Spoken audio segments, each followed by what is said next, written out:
Welcome ulit no mga kasignal. Kung nakita no, ako'y ga-install ani no sa diri pa nagpuyo si Sir oh. Wow. Walay no si Sir. Sakit ngalan nimo sa boss? Reinhardt. Reinhardt no, Reinhardt. Asay to na yan. Muning balay ni Sir no, ako'y ga-install na no kaso nakabalin mo sa diri nga balay no. That's pretty good. Sir, oh. Pang mayaman balay ni Sir. So yan. So tapad ra ang balay nga na panan ni Sir no. So ang ina na lang gitabok no. Gitabok tinay lang wire no mga kasignal. Karon nanawag siya no kay ang naitabo ni karon no mga kasignal. Yan. Nag-inay-inay no. Ayan, pasalamat ko no kay ma-content ako ni karon no kay mo na yung mga problema karon no mga kasignal, mga kaparikoy no. Sabi na sa mga bagong installer no. Mo na yung problema karon no sa mga box karon sama ni kining Veronica. Ayan. Or TAL 20 no. Wow. TAL 20 or kining Veronica o katong Changlong no. Mo na yung mga sakit karon sa box no katong guangmaw. Ga-inay-inay no. Ang nitabuan ni karon nag-inay-inay siya. So, ang possibility ani na-cancel siguro nila no, nag-update kasi ang system mo ni may tabo kasagaran no nga wala kabalo ang tag-iya sa signal no man nga nag-inay-inay siya kay wala na lagi pa human no. Upgrade niya siyang nag-self-upgrade mo gano'n siya no. So, mahitabo mainay-inay ni siya no mga kaparikoy. Ayan, Tagalog pala ko no kasi ano request din to no, sa mga ibang mga subscriber ng signal. Ayan po. Ito po yung nangyari no mga kasignal, nag-inay-inay siya. Ang possibility kasi niyan is maaring hindi nila alam no na nag-self-upgrade yung ano niya, box niya. Kaya kinancel ng ano no, nanonood. Akala siguro nila wala lang. Pero dapat kasi pag lumalabas yung ano, kaya nito yung version 1 tapos version 2 104. Hayaan lang kasi dapat yan no para hindi siya mag-error. So ang nangyari niyan para sa akin parang kinancel nila no kaya naging inay-inay. So ngayon ang gagawin ko ngayon no gamitan natin siya ng USB no mga kasignal. Ayan. Sa mga bagong installer. Ayan. Pakita ko sa inyo no paano natin maagapan no ang kanyang inay-inay no. Need lang natin siya ng file no. Kaya ito po yung Veronica no, o yung TAL 20 na box. So kailangan natin ng USB no na may file para ma-upgrade siya. Tapos babalik yung kanyang system no. Ayan. Hindi ko na patagalin no. Umpisahan na natin no. Pakita ko sa inyo no first kung content ito no sa error no paano siya maagapan natin no sa i-post ko muna no. Tapos ipakita ko sa inyo paano siya gawin no para maagapan siya tapos babalik siya sa normal ang kanyang box no. So ayan. Wow. Yan kung nakita niyo nag-inay-inay no. Ang gagawin natin is atin mo nang i-off no ang kanyang box bago natin isaksak ang USB. Ayan. Ayan. Pause ko muna no. I-off na natin no para isaksak ko yung ano. Isalpak natin yung USB na may file no para ma-upgrade ang kanyang box, kanyang system, ang kanyang version. Ayan.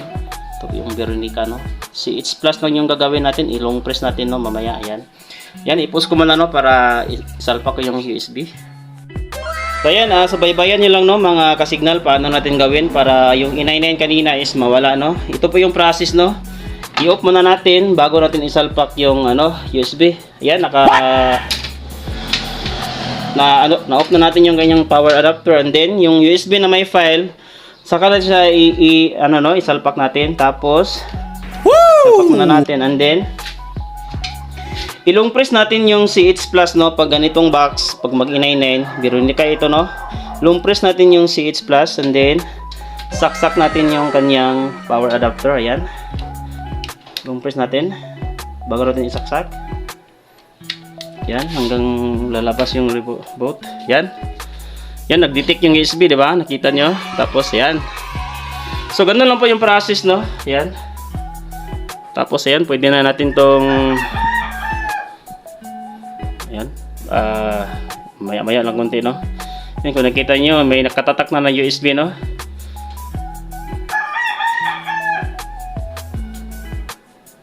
Tapos, atong ano yun, no? Yan. Teka lang ha. Woo! Lumos. Ayan, and then i-on natin yung ano no, i-try natin yun. What? Lumalabas na yung kanyang USB no. I-on natin, ayan. Kasi kanina nakita na natin nyo. Ayan. Yan po yung lumalabas. Ay, ano ka, boss?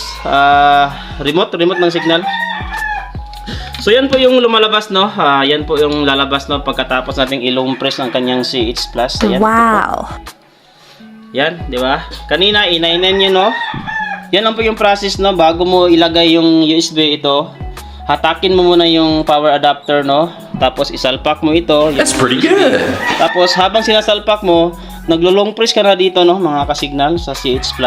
Wow. Habang nakasalpak ito, tapos na long press mo na ito, bago mo yan, saka mo yan, no? Isaksak yung power adapter niya para makita yung gaya kanina, no? Nag-ano siya, lumalabas yung USB and then yan yung tumatatak ngayon sa TV, no? Nawala na yung E99. So may nakalagay na start, no? Syempre, gamitan na natin siya ng remote, no? Para ma-start natin ang kanyang system. Ayan, i-down lang natin. Gamitan natin ng remote ng signal. Ganun lang po yung ano, no? Ganun lang po kasimple mag-ano ng E99 sa mga ganitong klase na box, Veronica. Ayan. Wow. At tapos atong i-start, no? Ayan, punta tayo sa start, no? Ayan. Teka lang, ha.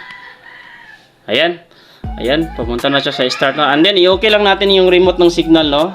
Pag lumalabas na yan, ready na natin siyang i-upgrade ang bagong system niya para papasok sa kanyang system and then mawala na yung kanyang error, no? E99. Ayan, ganyan lang po kadali ng mga signal. Ayan, i-okay natin para magsimula siya mag-start.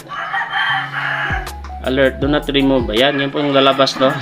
Attention, after the software update, the receiver will reset to factory default. Ayan, yan po yung lalabas, no? Kapag simula na niyang i-start ang kanyang bagong system. And siyempre, atin siyang yes, no? Ayan, pag nakakulay dilaw na yan, ibig sabihin naka-ano niya sa ano, no? Yes, and then i-okay lang natin. Yan po yung lalabas, no?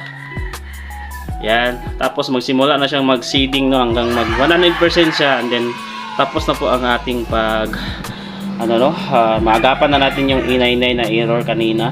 Ang kadalasang nangyari niya, no, mga kasignal, mga ka-installer, lalo na sa mga bagong installer, hayaan nyo lang, no, na lalabas yung kapag nagkusa siyang nag-upgrade ng system. Mga ganitong box kasi ng mga bago ngayon, may mga box talaga na nagkusang nag-upgrade na kanyang system, no. Ang gagawin nyo lang, no, mga kasignal, hayaan nyo lang na yan siya para hindi siya mag-error, hindi makorrupt yung kanyang system. Madalas kasi ang nangyari, ganyan yung ginawa ng mga user ng signal. Kaya ang nangyari is lumalabas yung kanyang error. Hindi natapos yung pag-upgrade niya kaya naglabas yung error. Buti na lang meron tayong mga USB, no, meron tayong pang gaya nito. May file yan para ma-upgrade siya. Kanya-kanyang box. Gaya nito, may kanyang sariling file, no, para ma-upgrade siya. Gaya nito. So yan. Tapos na tayo, no? Nag-weak on the signal siya, syempre, kasi hindi natin sinaksak ang kanyang wire. Ayan. So, ayan. So, isaksak ko lang ang kanyang wire, no? Para matapos tayo. Ayan. Ayan, no? Ayan. Tapos, nahugot ko na yung, file, na USB na may file ng pang Ayan. Successful po tayo, no? Mga kasignal. Ganun lang po kadali, no? Mga kasignal. Ayan, pasalamat din ako, no? Ito yung first video kung paano agapan yung E99 na error. Wow. So yun lang po yung pinakadahilan ng mga kasignal. Habang kasi siya, ang ginawa siguro ng nila, kasama ni sir is kinancel, no? Kaya sinutdown nila yung system o yung box nila, kaya hindi natapos ang pag-upgrade niya. Kaya ang nangyari is lumalabas yung kanyang error, no? Hindi natapos ang kanyang pag-upgrade. So kaya agapan na natin, no? Sa pamamagitan po ng ating USB, no, na may file para ma-upgrade ang kanyang system. So ayan, no, successful po tayo, no? Salamat sir. Ano pong masasabi mo, sir? Salamat kayo, sir. Maraming salamat. Oh, ito po yung customer. 1 year na yan, sir, no? Pag ko? Oh, 1 year na, sir. 1 year na, pas 1 year na. Ayan po si sir, no? Salamat, sir, sa pagtiwala, no? Ayan. Okay po. So ayan, hanggang dito lang po ang ating mga kasignal, lalo na sa mga ka-installer natin, no, na bago nakapasok sa ating channel. Ganun lang po, no, mag-upgrade ng yung mga box kapag nag-error siya. Mostly ang nangyari ngayon sa mga box, no, gaya nito, Veronica or yung TAL20 na box, ito madalas nag-error din dito, no, lalo na kapag hindi alam ng may-ari na nag-upgrade ng kanyang system tapos kinansila. Yun po ang nangyari, no, nag-error siya.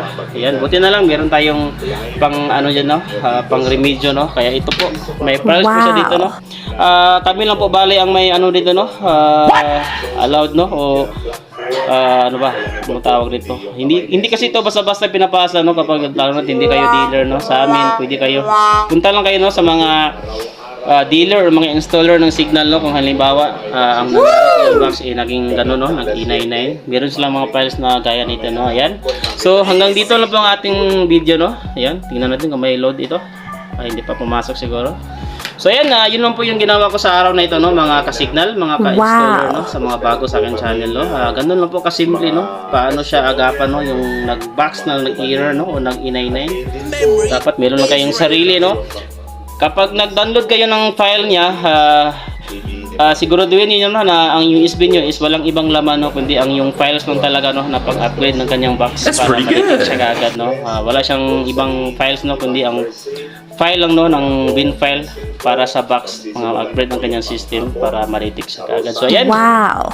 Hanggang dito lang po ang ating video, no, mga ka-signal, lalo na sa mga bagong installer na naka drop by po sa ating channel, no. Kung na-like o kung na gustuhan nyo po ang ating video yung pinapakita sa inyo, no, pa-like na, no, pa-subscribe na din sa ating channel, mga kaparikoy, mga para sa susunod nating mga video tutorial i-updated kayo, no, at makakuha kayo ng iba't ibang uri ng mga problema, no, na pwede natin magapan. So ayan, hanggang dito lang po ang ating video, no. Salamat sa inyong lahat. God bless yung tanan, mga kaparikoy. Ayun, no.